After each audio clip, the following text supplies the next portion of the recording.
But there are, this is what really prompted me to write the book. Yes.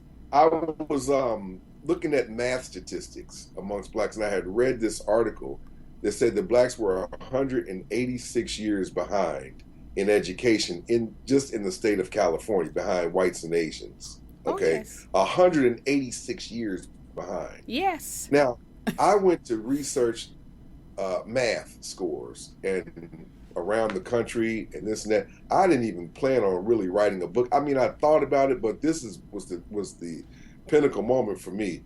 It's when I discovered that without exception, the least religious countries in the world were the most prosperous. Yep. Oh, yes. I Yep. agree with you on And that.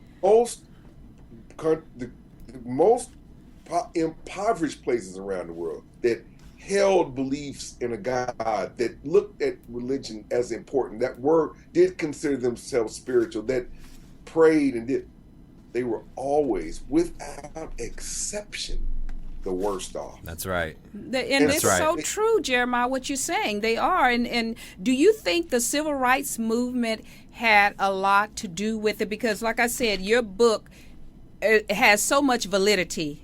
And I do believe, for one, that we are on holy lockdown as a black masses of people in this country. And you brought out so many valid points in your book. Why are the religious leaders wealthy and their congregation, they're struggling, and yet they are afraid to even question where all this money is going? The black churches bring in billions of money annually. Where is all that money going, and why are these big mega churches sitting in the heart of the ghetto? And you have homeless people, you have impoverished people, unemployed and everything. And they don't teach you. I know, because I've been into the churches, and they don't teach you about economic, financial well-being, the stock market, and all these things that have to do with economic wealth. That's not being taught by most churches. There may be a few that teach this,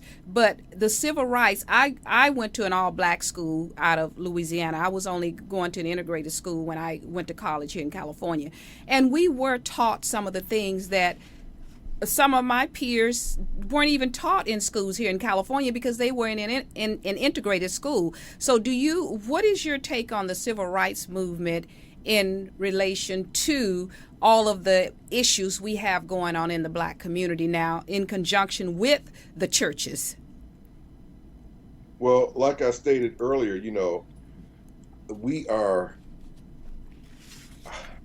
I think we're in a state of suspension. We still are operating like it's 1963. Okay. We do things in that manner. We look for this Messiah to lead us. We have a messianic complex. And then you say, well, who's the leader of the Jews? Who's the leader of white people? Right. Who's the leader of Asians? Who's the leader of Hispanics? We always have to have that, quote, black leader to Right. lead us to that promised land. But white folks don't have that. No. Latin people, they had a Cesar Chavez, but other cultures, they don't have what you're describing, that, quote, leader or Messiah that's going to lead us into prosperity. But when it comes to black people, we got to have our Al Sharpton or our Jesse Jackson Right. or our T.D. Right. Jakes.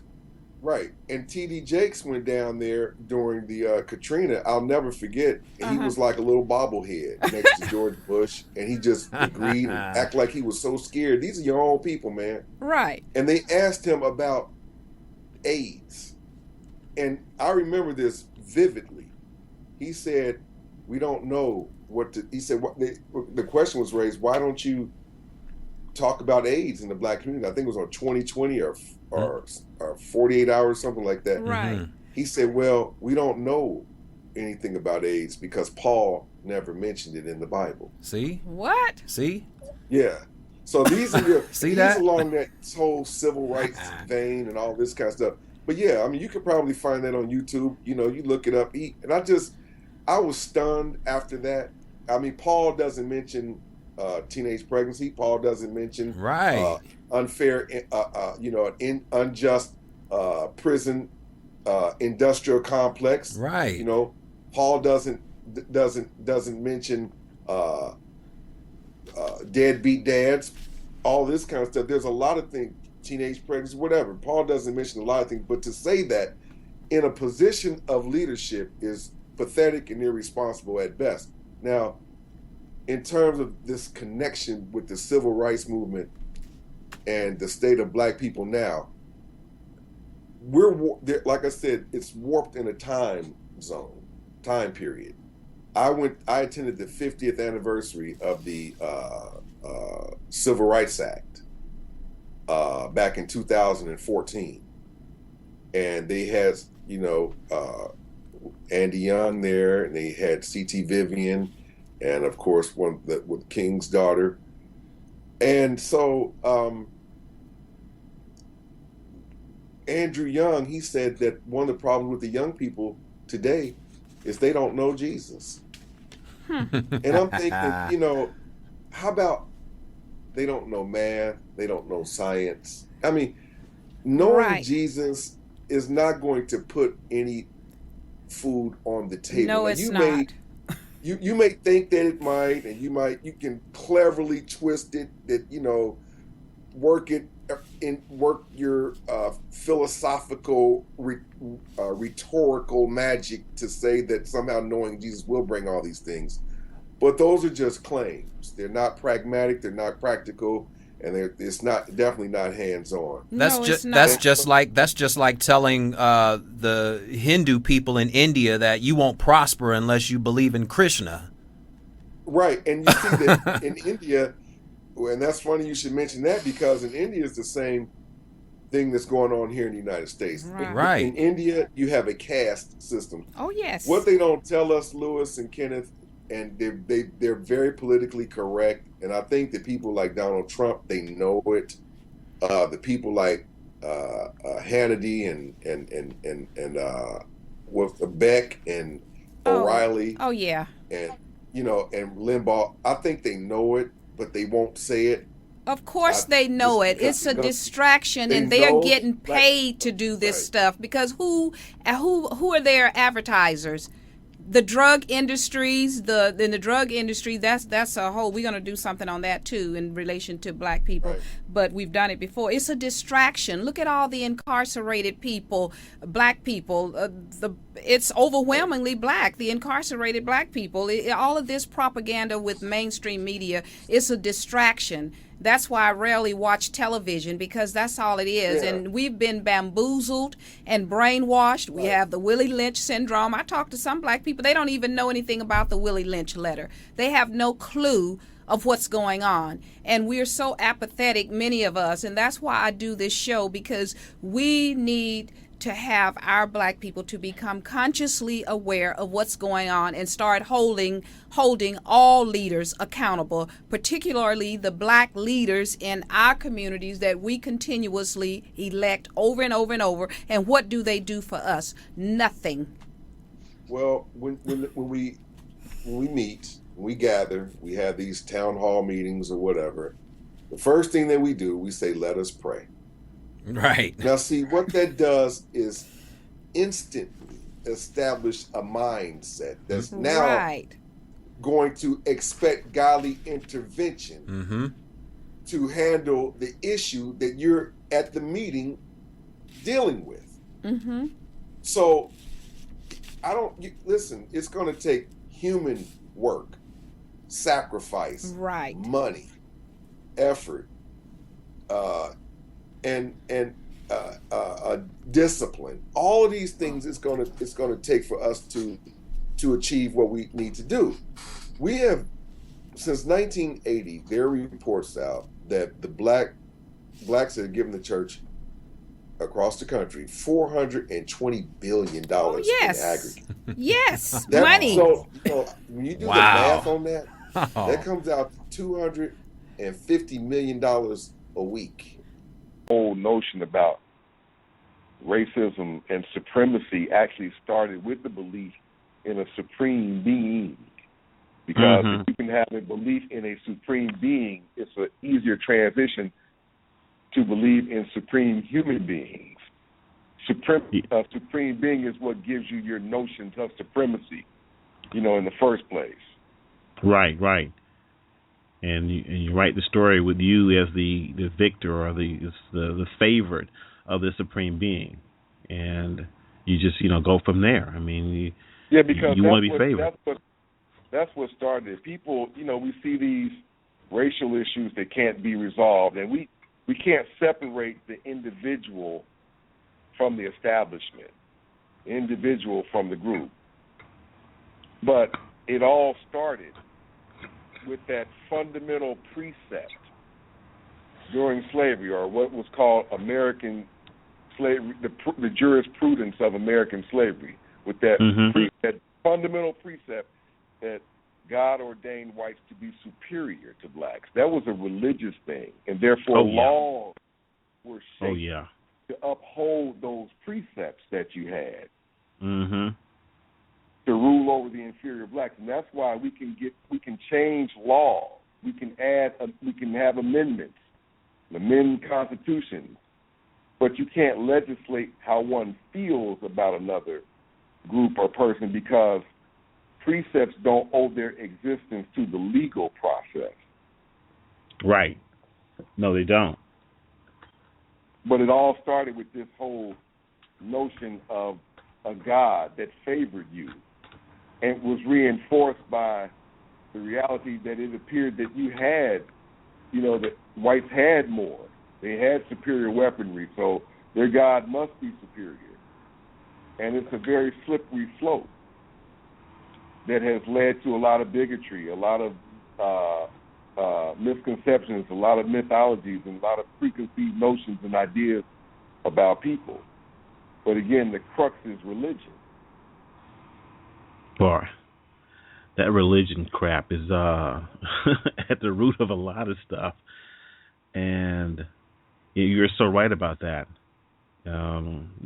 Because you go back into slavery, they would actually go get the Bible and point out in the Bible and try to prove why I'm superior over you and why you need to be working for me and I need to own you. And that's one reason I hate the Bible, because it was so vague.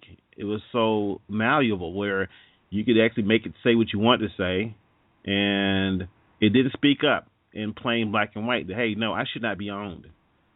I should not be treated this way, in this manner. If the Bible had been clear and cut, it made all these other rules that you couldn't do. It worried about you if you could eat shrimp and wear different types of clothing. How about not owning somebody? Put that in there. So God was, Jesus was not stepping up for me, and I don't understand. And I like the way, I think in one of your slave sermons, one of the pictures where you had Jesus, they had the people in the field working, and Jesus was out there not doing anything, not standing up for anybody. That's what the episode 20 kind of alluded to. Because here it is, you have a people, man, who've been oppressed for generations. There are generations that have been lost. We've, had hundreds of years of enslavement, but yet you would take more sympathy for a man named Jesus who had essentially a bad weekend. Yeah. Listen, man, you take people, you have children that suffer from, leukemia and disorders and MS that are in pain for years, man. You have people that suffer with disabilities and abnormalities and conditions that cause pain and discomfort, and they suffer for years. How would you put this life of Jesus, who basically had a bad weekend, over an entire group of people who went hundreds of years with suffering, who had limbs chopped off, who had children sold? I don't remember Jesus getting a limb chopped off. I don't remember him getting a son and a daughter sold into slavery. I don't remember him getting beat for 60 years, called a boy, when he was a grown man. I don't remember all that. So you would have more compassion for someone like that than you would have for people that you have seen getting lynched and set on fire and tarred and feathered. And here's a man that basically got a butt whipping and went from Friday to Sunday in what's called the Passion of the Christ, and you're more sympathetic and empathetic toward that cause than you are, something that was much more extreme and severe. That's what blows me out the box. And that is why when people ask me what is my most surprising or just, shocking piece of the documentary, I would have to say when I ask several people which one were they more, which one was more important to them, the blood that Jesus shed or the blood that their ancestors shed. And just about everybody looked at me as if I was a fool and said the blood that Jesus shed, someone who you've not seen, someone you don't know, someone that doesn't exist outside of any other book but the Bible, doesn't exist historically, but yet you can just go back 40 to 50 years and see how your grandmother was abused, see how your grandfather was maimed, see how your grandfather lived a life, came from your grandparent or two away from actually being one of your grandparents being into chattel slavery. I know. And you would say that this man's blood is more important than yours. I think that is the most disheartening aspect about our perception of belief and what it has done to us psychologically. Listen, when you're brainwashed, when you're insane, when you're delusional, and when you're psychotic, you don't know that you are. No, you don't. It's almost know. It's almost like coming, when you tell people about Jesus and how there were many saviors that existed prior to Jesus' arrival, and basically essentially shared the same story. You have several guests on your show that have broken that down, explained that, so I won't go over that. But it's a fact. You can go to different parts of the world and see where Jesus is a carbon copy of many saviors that came before. It's almost like telling someone that the person that they had been married to for 30, 40 years has been their first cousin. Oh, hell. Oh, hell. That's some serious pain right there, right? What are their first reaction going to be? They're going to be in denial. Hell to the no. And when you tell people about their beloved religion, they actually have the same impulses, the same visceral reaction as if they have been, married and had children by their first cousin. And they will not research for fear of finding out. And this is why psychologists say that when you introduce something that is on the contrary of what they're accustomed to doing and what they're accustomed to hearing, they often cling to their beliefs even more fervently. They do. Because they want to avoid the discomfort that comes with cognitive dissonance of having two thoughts exist simultaneously in your mind, to where you know the information that you just heard is really valid and plausible. It makes a lot of sense. Your cousin was named Hattie, your other cousin was named Percy, and they trace it back to where you guys are first cousin, and it makes sense and it's plausible, but you still will be in denial. And I know I'm being facetious here, but I'm just saying that's kind of like the visceral reaction that you'll get from people when you tell them that perhaps what they have invested their time, their energy, and their money to has not been real. They not. And the pastors that are introduced to something like that, man, they can't turn back from that because they've taken so much money. $420 billion since 1980 is the equivalent of $250 million a week that have been extracted from the black community, which has essentially been drained. And there are no signs, there are no evidence of the depth of your faith and the favors of your God. So all that money. At some point in time, you have to say, wait a minute, but that's what psychosis is. Psychosis is having lost all contact with reality. You see it so much out there, In one of my slave sermons, I think I had a segment where you had the movie. Remember the movie A Beautiful Mind? Yes. Where they featured John Bass Nash, Yeah, the professor at Princeton. And throughout the movie, he had two imaginary friends that followed him throughout the movie that he thought were real, but others could see that they were not real. And it was Marcy and Charles. And so one day, after many years of being in denial, his wife would leave him and say, "I can't take this craziness anymore." And it was a very dramatic scene. As she was getting ready to leave, he blocked the car in the rain, and he said, "She never grows up." And he realized that Marcy had to be a figment of his imagination, part of his psychosis, because she never grew up after 20 years of him seeing her and talking to her. And this is what black people have to do. We have to look at our Marcy, so to speak, and say, damn, this person that we've been hearing whisper in our ear, that we've been talking to, that we've been testifying about, we've never grown up. We are on the bottom of the food chain.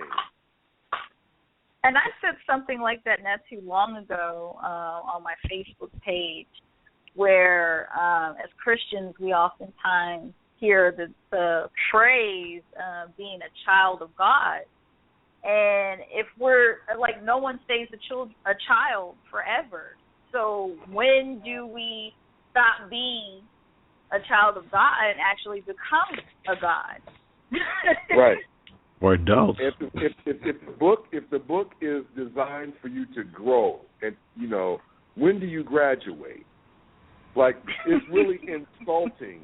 It's like if you went to college, you would be insulted, that you were cheated out of your money if you kept going over the same subjects time and time and again, and just seeing different ways that 2 + 2 is 4, different scenarios. How 10 times 10 equals 100. You know that 2 + 2 equals 4, but the pastor finds a different creative way to give you examples. You might have 3 peaches and 1 peach. You might have 4 balls and one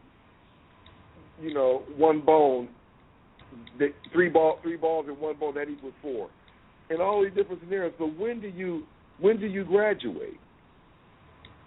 And this is something that we're not doing. We're not growing. We're sitting up here, just keeping this welfare system. And this expectation of hope that someone is going to escort you is no different than a welfare check. It is a form of social welfare in the sense that you expect a check once a month. You expect the Savior to make you better and to improve your condition. And it has created one of the biggest crutches. And nobody's talking about that in these candidates, Republicans, Democrats, this election. Nobody's really discussing that. And that's the big monster in the room that we're all going to have to talk about one day. And if we don't talk about it now, we're going to wait 20 years from now and talk about it when we're even in a more, precarious and vulnerable situation. If you're anywhere close to wanting to make change or change this paradigm or have any desire at all, the onus is on you to help make a change, especially if you know some things, if you have information. You want to make a change. You want to make a difference. I couldn't know what I know and just keep it in a bottle. I have to share it. We have to do better. We're dwindling, and it's getting worse. And if you notice this, and I've done a brief study on this, and the numbers were over 90%. If you look at the top 25 television, cable, satellite networks in the United States, and you look at the commercials, I'm talking about, network, not necessarily, just networks that carry commercials, advertisers. Mm-hmm. Over 90% of all the commercials have black people in them. So you have to ask yourself, why are black people so overrepresented in commercials? And you're only 13 or 14% of the population. Well, the reason is because It is a tool designed to make you feel good about being recognized. Not being powerful, not sharing in the wealth, but just to be recognized. It's an appeasement. You see what I mean? Oh, you're in this commercial, and so and now we're to spend money. Right, and to spend money. So they have you in this. You see yourself in this commercial. They know you're a consumer. I mean, but you have to ask yourself, why am I so overrepresented? And if you look at the major blockbuster movies that have black judges in them, it's overwhelming. It is overwhelming when you see black judges. That's interesting. And the reason is that's to make you think that you are in a decision-making position. They're just appeasements. But in reality, that's just not the case. But we're not even aware of the games because not only are you distracted with the sports, but every Sunday and every Wednesday, you're drunk in religion. Yes. You know, and it's a welfare system. And it is. It's a welfare system that's just like welfare. It keeps you broke. You think about the psychology of handing over your hard-earned money to preachers who have no background in economics. They're not tax specialists. They're not accountants or CPAs. They're not investment strategists. And the worst part about all of this is they don't offer you any real detailed explanation as to when your tithe investment is going to mature, what kind of return on this tithe investment that you're going to get. When is the maturity date? But if you were to take your money to Edward Jones or MetLife, or T. Rowe Price or any other investment firm, you're going to expect them to tell you about your return on investment. That's right. You see? But all they do is tell you that you just have to have faith. Now, at some point in time, you have to realize this is psychosis. I just thought about if you look at psychosis, the heart and soul of psychosis is a loss of contact with reality, centered around false beliefs, hearing things that are not there, seeing things that are not there, having evidence put before you that disproves your beliefs, but yet you still cling to your beliefs. It's like a person that sees their mother and says, "You're not my mother. Who are you?" And she shows you pictures of you all when you were babies, holding you. She shows you your birth certificate, but yet you still cling to it. It's the same with religion. No matter how much you tell people that Jesus is one of many saviors with the same identical story that preceded Jesus by at least 3,000 years, and that you have, Abraham is the story of Brahma, Sargon and Bacchus is the story of Moses. You can go on and on and on. And present this information, take them to the countries to see the repositories of these ancient societies housed in these museums, and these people will still come home and say, "Praise Jesus." That is psychosis. But to let go of psychosis, to move on from psychosis, is a painful experience because you're going to get the dissonance, that the discomfort that comes with the dissonance of having two or more conflicting ideas existing in your mind simultaneously. Yes. But that's what's called courage. My wife took her car to get her windows tinted today. And the place, it was a bunch of, black males that owned the place, and I know them. I won't mention their names.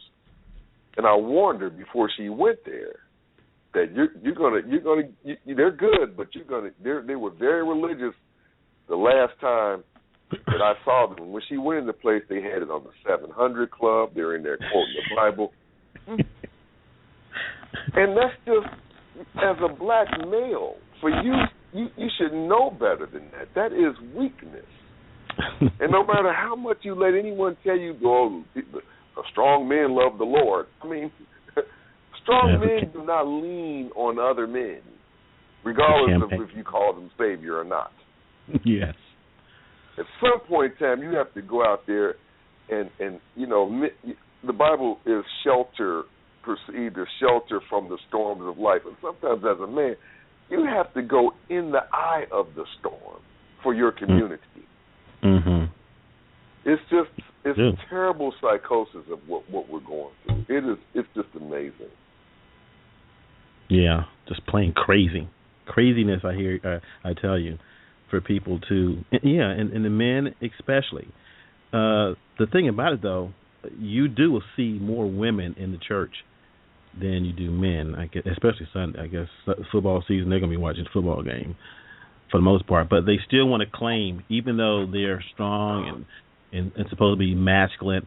You see all these rappers and all these people who are not following the teachings of Christ on a regular basis, but they still have all these crucifix and all these speeches on their vehicles and everywhere, and you wonder, okay, you have all this trappings. Are you actually living this particular life that you claim that's supposed to get you where you're supposed to go in the afterlife, in all the blessings? It's a facade for most people. Right. It's just a trap, man, that we've gotten. We've fallen into a web, and we can't get out. It's just hard to get out. But like I said, it's all about just breaking that chain letter. That's really all it is. You don't send it to anybody else. That's the way we break it. Don't pass this along to your children. Don't pass it on. Right. Don't pass it on. Stop drinking the Kool-Aid. And your children. Your children.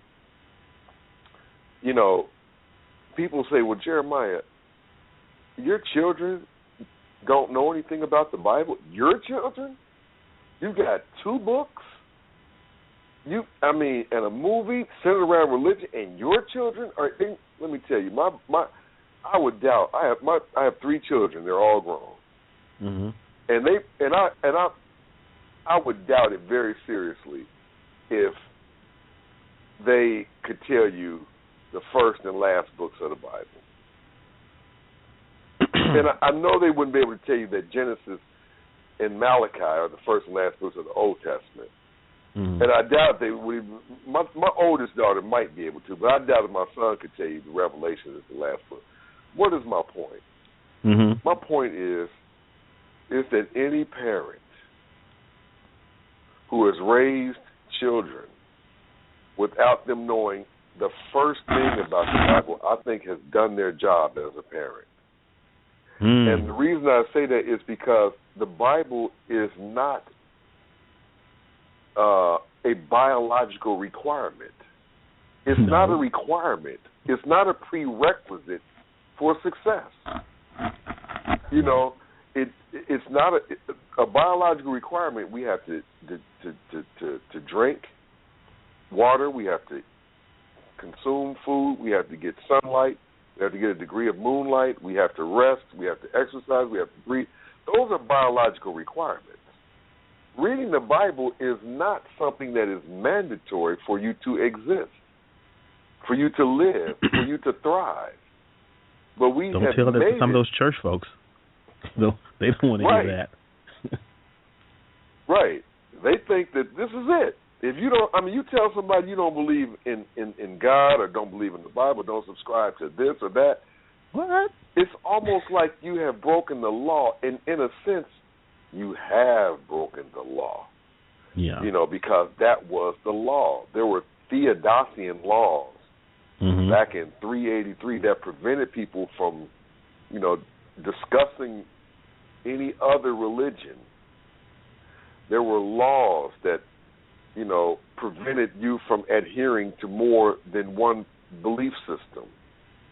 There were laws on the plantation that said that you had to subscribe to the belief system of the dominant culture. And these laws were rather severe, weren't they? You are breaking the law. These laws are rather severe. There wasn't like maybe a little fine or $15. These are rather severe punishments for breaking these laws, right?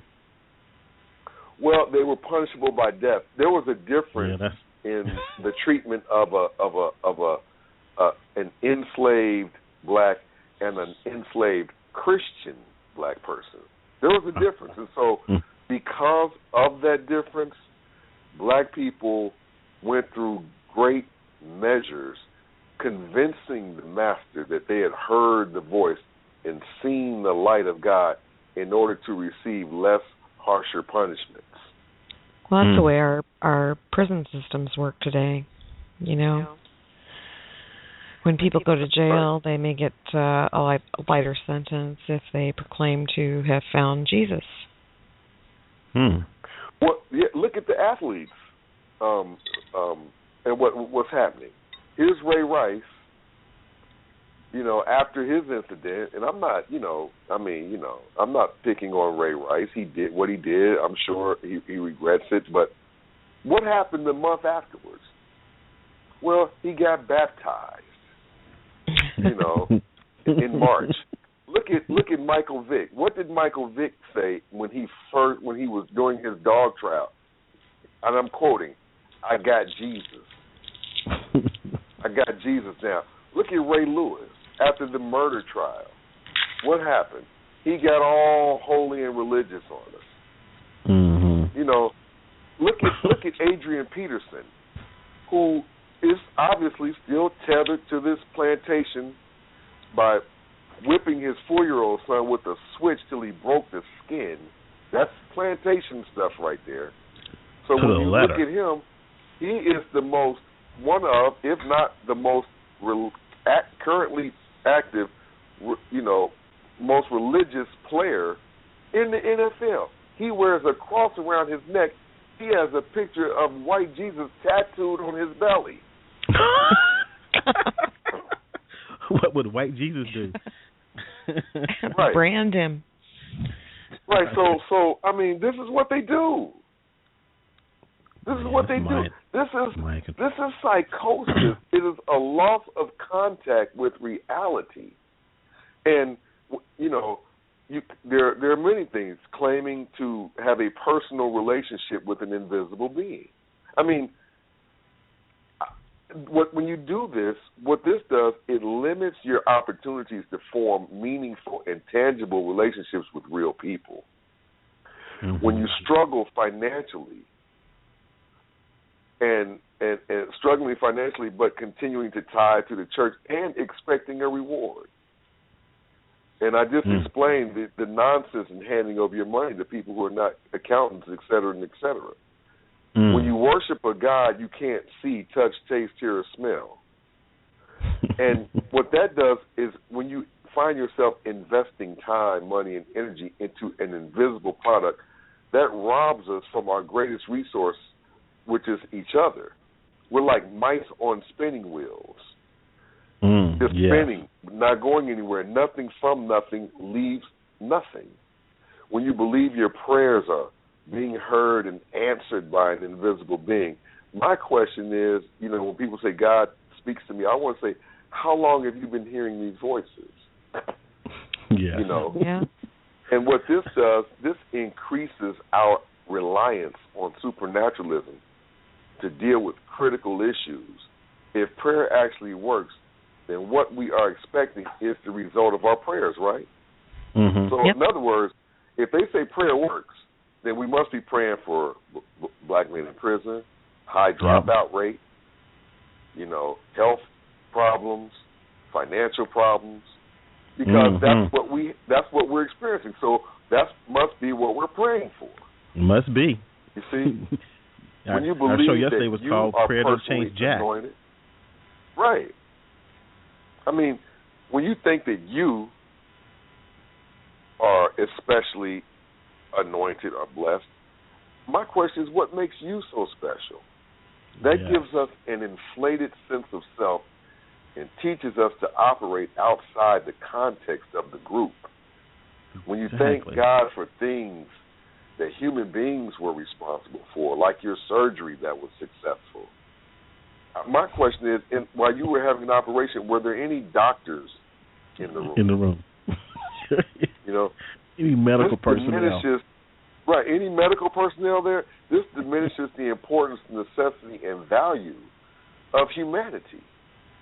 When you tell other people that you'll pray for them when your own life is not exemplary, you know, that's psychosis. When you believe that your faith is the right faith and all others are wrong. There are basically, you know, over 4,000 religions in the world. Exactly. And then you believe your God is imposing his or her or its or their will upon you or others. You know, that makes us less inclined to take proactive stances in determining our own destinies. And then when you expect a Savior, you know, to return to earth, are you serious? Where is he coming from? What method of transportation will he use to get here? You know, right. I mean, this causes a sense of grief which prohibits us from operating at our optimum levels. It is really, it's psychosis. You look at this stuff that ISIS is doing. You're beheading people. I mean, you've gone back 1,500 years in practices. You're beheading people and because they don't agree with your faith. I mean, you're putting the whole world in a volatile situation because we don't subscribe to your Allah. And then here's my point. Here's my you know, the thing that I'm most puzzled with is that when you die in the name of Allah in battle, you receive 72 virgins. First of all, what is our fascination with virgins? What is their Are they male or female? See, and that's the thing. I'm pretty sure that they're female. But one of the things is, just if there's been thousands of people who died, okay, in battle. So where are all these virgins, number one? Where are they coming from? How do they get to heaven? How are they dying? Number two, by the law of percentage, some of them have to be underage. Yes. Okay. But then that falls right in line with Prophet Muhammad, who was having sex with 9-year-old girls. Yep. You know, when will humanity just grow up and realize that, hey, man, stop. This is absolutely crazy what we're subscribing to. Then you just slap somebody, like they do in the movies. When someone gets out of line and starts doing crazy stuff, the slap is coming. Pow! And wakes them up. Right. Look what you're doing. Oh, no, like that movie Airplane. You know, the person, yeah. hysterical person. Everybody gets a line. Yeah, that's what they mean. Right. I did an interview the other day, and a caller called up and blasted me because I had endorsed evolution. And she said that didn't make sense. She was one of the Steve Harvey type person. Oh, Lord. Now, here's the thing. If you don't, first of all, it's pretty, let me just say, you're really in the dark ages. But if you don't subscribe to evolution, I won't even say believe in it because it's not a belief system. Right. Then please do so. Don't do so out of ignorance. You know, like if I ask you what is the driving force behind evolution, you would know, you should know that it's natural selection. Well, explain natural selection to me. How does that work? Explain fossil records to me. How does that work?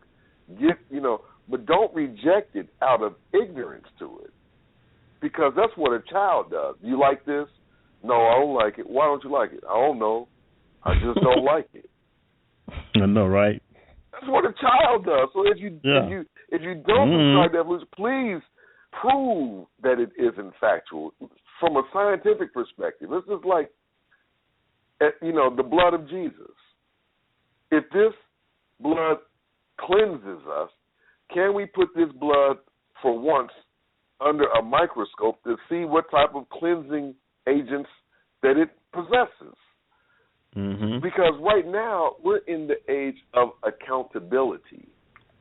We cannot let your God get away with it. We can't let you as a believer anymore get away with your nonsensical behavior and thinking.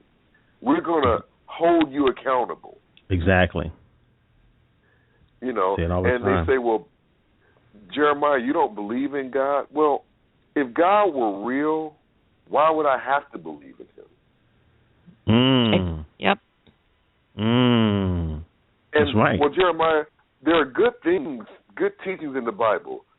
Listen, man, and Jen and Auntie Atheist and Joe, you can go online and there are actual articles that point to the positives of smoking cigarettes. Yeah. The health benefits of smoking cigarettes. Now that tells me you can find something positive in everything. You know, cigarettes. There are many articles that tell why you should smoke cigarettes. Mm-hmm. So nobody's gonna dig through a pile of shit for a few kernels of corn. It's just not worth it. It's just not worth it. And then it's so unnatural to think about it. Think about it now. We're talking about a natural love of something, right? It is natural for a little boy or a little girl to love their puppy. Their new puppy, the first day, that little bitty puppy's eyes are barely, that's a natural love. There's a natural love that a mother has for her child. You don't need to refer to the Bible to see how to love that child. But when people say that they love God and you have to love God more than you love yourself, that is an unnatural love, because that is a love that is commanded for you to do so. Love God with all your heart, for that is the sole duty of man. You can't make someone love you. Why would you love someone that you're terrified of? Exactly. You know, that is unless it's an oppressor, an abuser, a battered spouse, situation. Right. Exactly. Mm-hmm. You know, but that's what we've been forced to do. We've been forced to love this guy, and then, we want to talk about,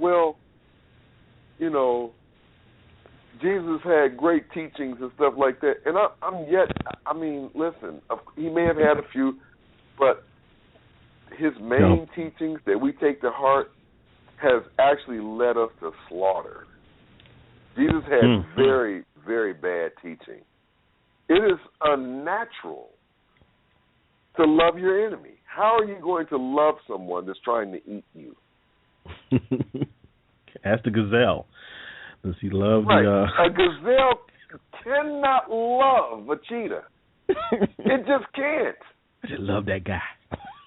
Right. I do not love the IRS. Exactly. I don't love the banks, the interest. I don't love something that's trying to eat me. I don't love the police officer who racially profiles me. I'm sorry. And then he goes on to say, love your neighbor like you love yourself. That's the greatest commandment, of all the commandments. Mm-hmm. Love God, love your neighbor. How can you possibly love your neighbor like you love your family, your children? See, the reason why genetics won't allow you to do that, the reason why you treat your children differently than you do someone else's children is simply because by loving your children, buying shoes and clothes for your children and food for your children, gives you the opportunity to pass your genes along. It's totally selfish, but that's how genes work. Only the genes that benefit us get passed along. It is right. against nature. It is against biology to love your neighbor like you love yourself. And then he goes on to say, you must hate your mother and your father and whoever else for my sake. But it's my mother who carried me, my father who guided me, who provided a roof over my head, and I'm supposed to deny them for your sake? That is unnatural. So you're telling me to do unnatural things, and that is psychosis, because remember what psychosis is. Psychosis, at the heart of it, is losing all contact with reality. That is totally unrealistic. And it's those things, along with nepophilia, this love of strangers, that has led us to slaughter. That's what's wrong with that's. You look at Africa, the trusting strangers. Yeah, that was loving strangers. We have this,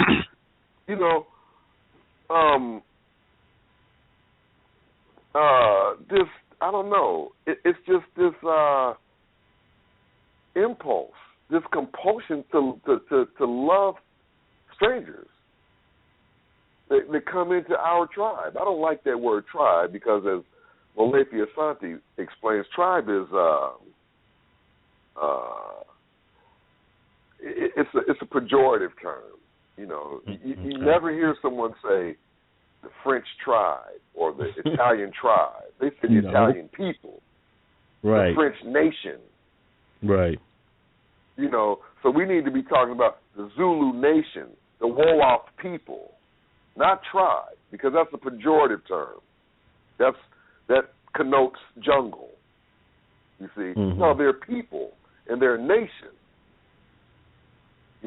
But we have this,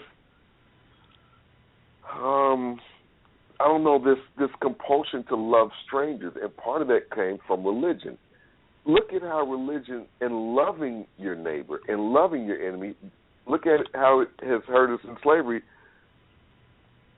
Because if you were in your right mind and you were in the house, you were a house Negro, as they called it, every chance you got, you should have been poisoning that master. When you were out in the field and he comes along and that overseer was out there and there's one of him and there's 20 of y'all, you should have choked the hell out of them. Eventually they would have got the point and lose your life. Now, I have slave narratives, many books. I have a very wide collection of slave narratives and books on slavery. And they talk about how initially there was a lot of fighting back. But when religion was introduced, we didn't kill anymore because we had the fear of now going to hell. Never once considering how your slave master who was enslaving you was going, would have qualified to go to hell also. Exactly. And the reward of the afterlife. Don't worry about how you're being treated right now. You got something really good coming to you after you die. Like, it's amazing. So, it is absolutely amazing. It's a sell job. And they used it to tame the natives, to tame the black people, and give them all this hope and special treatment. Like I said earlier, they like Auntie said, they would get special treatment, and because they pretend to hear these words of Jesus and God's voices and stuff like that. Right. And we're still buying it. We're still buying it. And we're selling it to ourselves. These big mega preachers are selling it to ourselves in droves.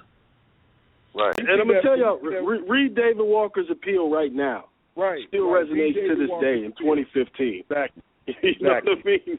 still resonates to today because we understood these people aren't even Christians that they claim to be. These are some of the most atrocious, evil, barbarous people you will ever meet, and they use this book in accordance with it and act like the book displays that them teaching you this is your salvation, and if you would only do right, then things would prosper for you, when in reality, the real world that we live in, the things that go on, the wars that are fought, the political battles that are fought, the economic battles that are fought, those are the things that determine your life, not whether you gave up to the blood of Jesus or all these other little nonsense things that they've imprinted into us. So it's a silly delusion that we bought into, and we've dumped billion after billion of dollars into it, and we still act like we don't understand what's going on because we want to live in a world of fantasy instead of a world of reality.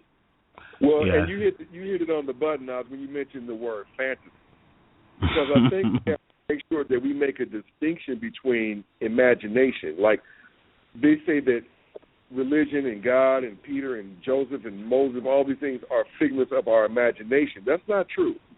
It's fantasy. There's a difference between imagination and fantasy. Fantasy comes out of our fears, comes out of a need to be protected, comes out of a need to formulate a hero within our minds that we have fantasized about that coming to rescue us. It's more fanatical, and it's not based in reality. Whereas imagination is more rooted in reality, because I can imagine becoming an engineer. I can imagine becoming a professional basketball player that will lead to me practicing because I am visualizing it. Whenever you have a child sit down without a picture in front of them and you say, draw me a fire truck, you're asking that child to use his or her imagination. You're not asking that child to use your fantasy. So imagination has some usefulness. It has some good. It's a part of the construct of the brain. But when you talk about fantasy, religion is a fantasy. Anytime that you say that there is a being that is responsible for stars, which, by the way, you worded it in the early chapters of Genesis as a matter of fact, and he made the stars also. Stars that are 200 to 300 to 400 times larger than our sun. Mm-hmm. And this being is actually in contact with you. Now, if you are being faced and confronted and you have a relationship with a being of such magnitude of which you can't even imagine, you would be purporting so much wisdom. I know. You would be wise. You would be able to solve issues. Why would you be visited by a being that is omniscient and omnipotent and come back with that visitation without having the answers that would solve world hunger or that would create world peace? You think it would rub off a little bit, What would he be talking about to you? Who won the game between the Jets and the Patriots? If I talk to a God who is omniscient, I would forego my own personal interest in what you can do for me. I would say, God, tell me what to tell mankind, humankind, that will solve the ills that we currently face. Show me how to break these chains. Show me how to keep these men from going to prison. Show me how to keep these families intact. And it can't be a vague answer like follow me, because when I look at the teachings, people are very quick to point out the great teachings of Jesus. But if you take a closer examination of some of these so-called great teachings, many of them have helped to lead us to slaughter. Anytime you're in a situation you are loving, you're loving those who are out to eat you. You're loving your enemy. You're loving those, who are despising you. That's not good to do that. That's called Stockholm Syndrome. Yeah. And it's a great book for one group who wants to dominate another. because then you tell that person, as Malcolm said, suffer peacefully. It's like Novocaine in a way. And right. the Jesuits had a saying back in the day, which was, give me the child for 5 years and I have him for life. And that still exists within all of these religions across the world. You get them early on, you implant that fear in them, you let them know you're going to burn in hell forever if you fall away from what we're teaching you. You can have that in that person, and it's really hard to break away from it. So these are problems that we're dealing with. And then, which is the cherry on top, every group on this earth had a creation story. And the groups who won the war decided their creation story was legit and everybody else's was nonsense. And since they killed the people who were in opposition, they could stand up and say, see, our God is right. That's why I got to kill you. Otherwise, you would have won. So that's what we're in the era of barbarism. He with the biggest rock rules, and that's what we're dealing with now. Well, there was a meme that I ran across, an anti-religious meme, I think, and it said that Christianity did not spread throughout the world because of the quantity of its morality or goodness. It spread because of because of the quality of its morality. It spread because of the quantity of its corruption. Right. Oh. Listen, man, when you say that Christianity is a great religion, it is. Great doesn't mean good. Great is more akin to magnitude. I mean, you call it the great white shark. You know he's not good. You go out there and you're a great white shark, you would be eaten. So it doesn't seem good. But Christianity is a great religion because of the atrocity that it has committed over the years, the lies that it has told, the coercions, the enslavements, and things like that has made it a great religion. And we are kind of like on horse and buggy right now to still subscribe to the tenets that we do in an age of information. And when you say that, in this day and age, that you're being watched, that 7 billion people are being watched simultaneously, it's no wonder why you're called a believer and not a thinker. Because if you thought about what you were believing, you would no longer be a believer. Exactly. You would be a thinker. But people believe that transition from going from a believer to a thinker is a big drop. They think it's going from 30 stories up to the ground. It's really like 2 inches. You're going to bump, but you'll have this liberation that you've never had. Tell me about it. When you know the game, when you know that the heart and the seed of the game is all taking place, all takes place through your belief, through your faith, through your delusion. It's such a good feeling once you peeked and seen the man behind the curtain, the wizard, and it's all a game, and you don't have to sit there and be stuck in it. It's freedom. We know we can't see wind, but there's evidence of wind all around us. Mm-hmm. When we go to get our tires, put our car worked on, mechanic, we don't necessarily because I've heard people say, well, you have faith that your car was, no, we don't put into practice a faith that the mechanic fixed the car correctly.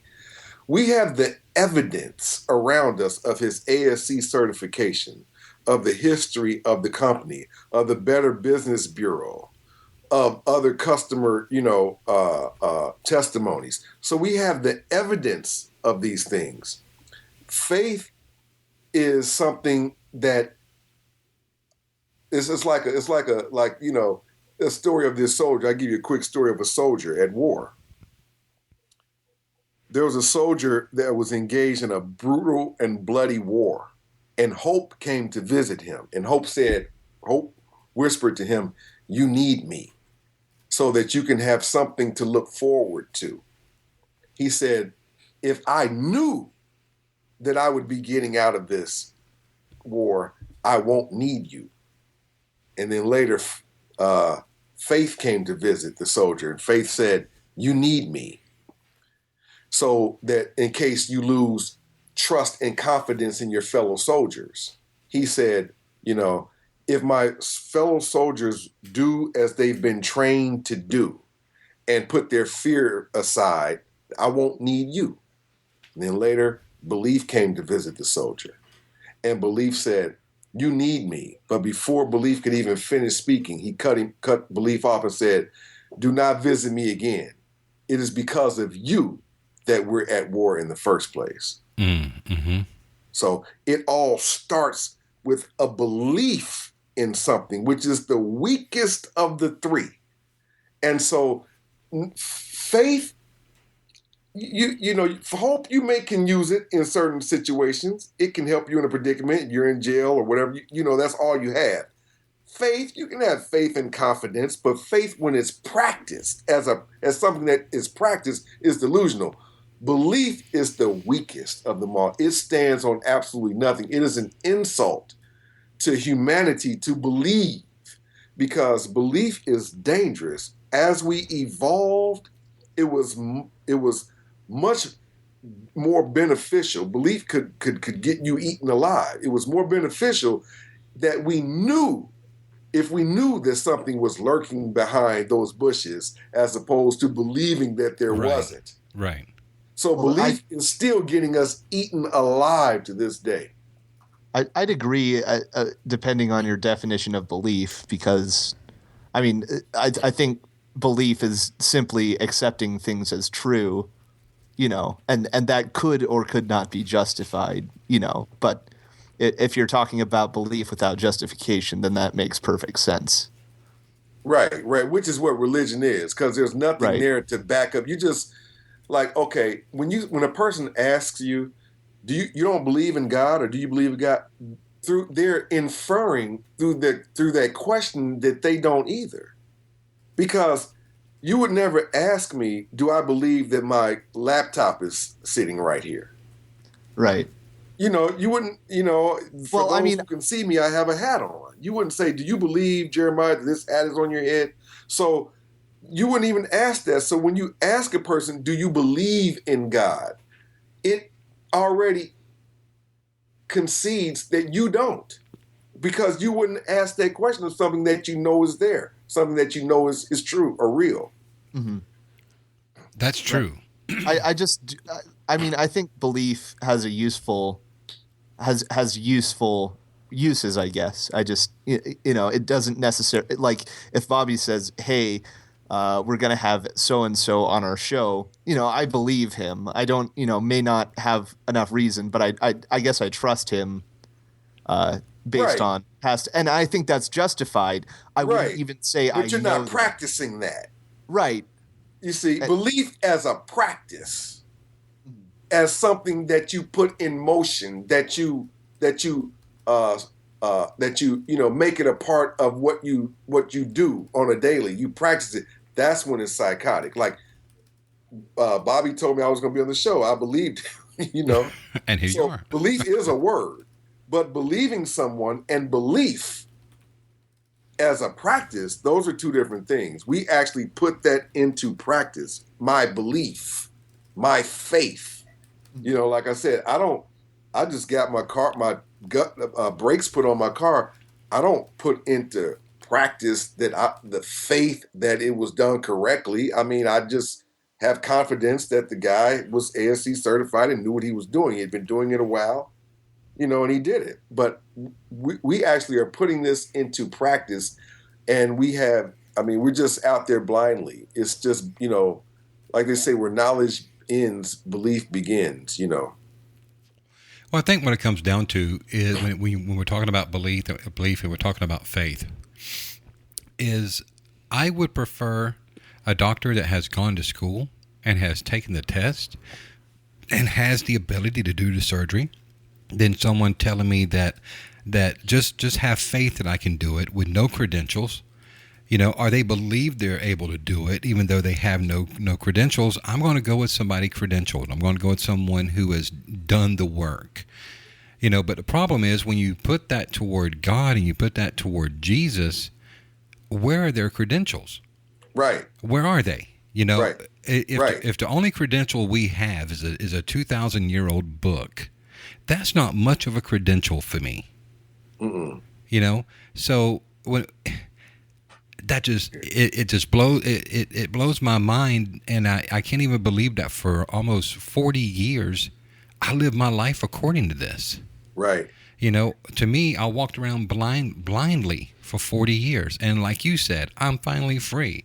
You know, to use a biblical term, the scales have been removed from my eyes. You know, now I can finally see.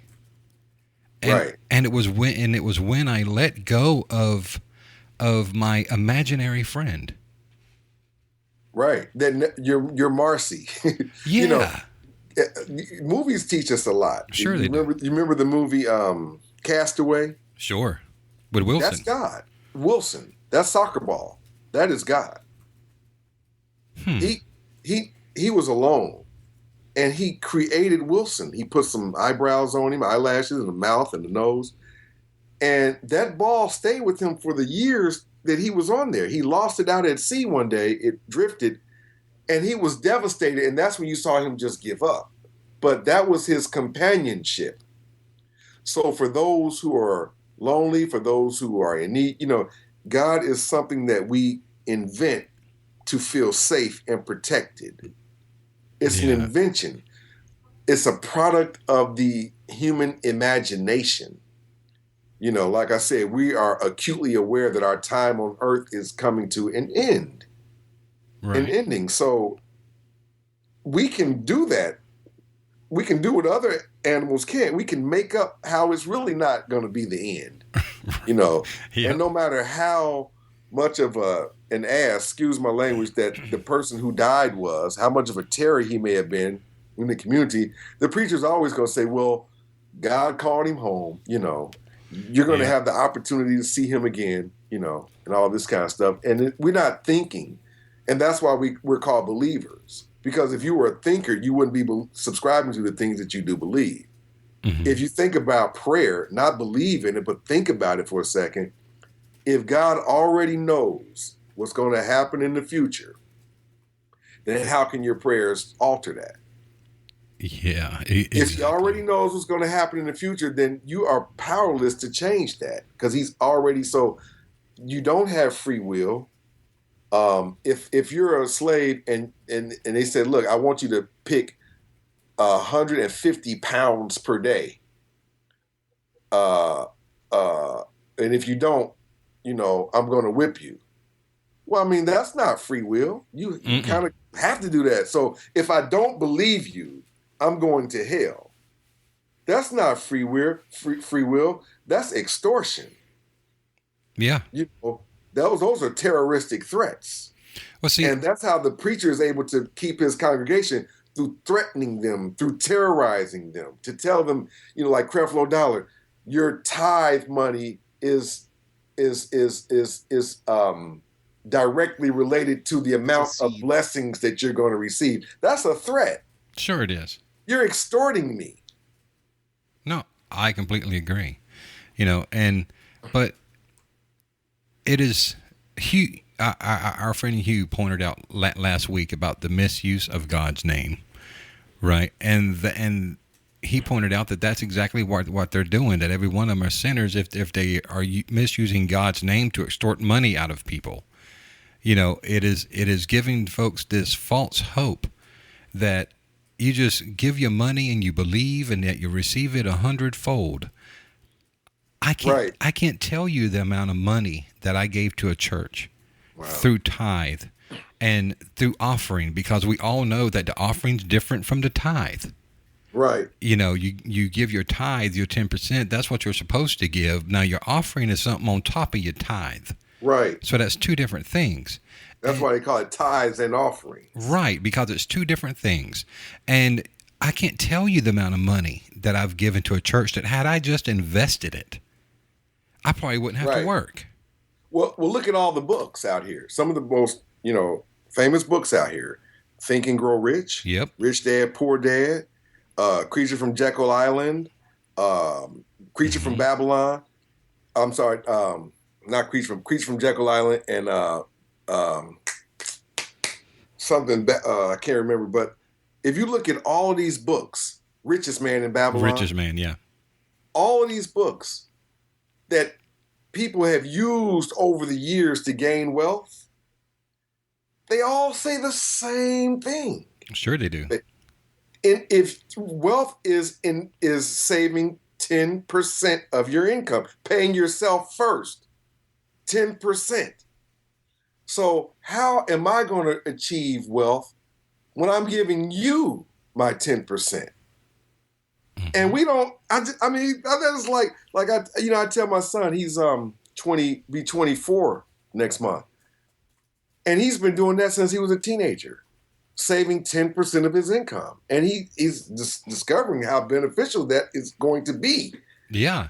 When he gets in his 30s and 40s, he's going to look at that and be like, wow, But just imagine if he was giving that to the church.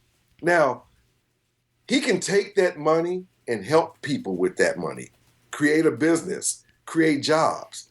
This is why they tell you on the plane, put your mask on first before you assist others. Mm-hmm. How can the Black community help anybody else when they themselves are impoverished? Wow. We're not thinking, we're believing.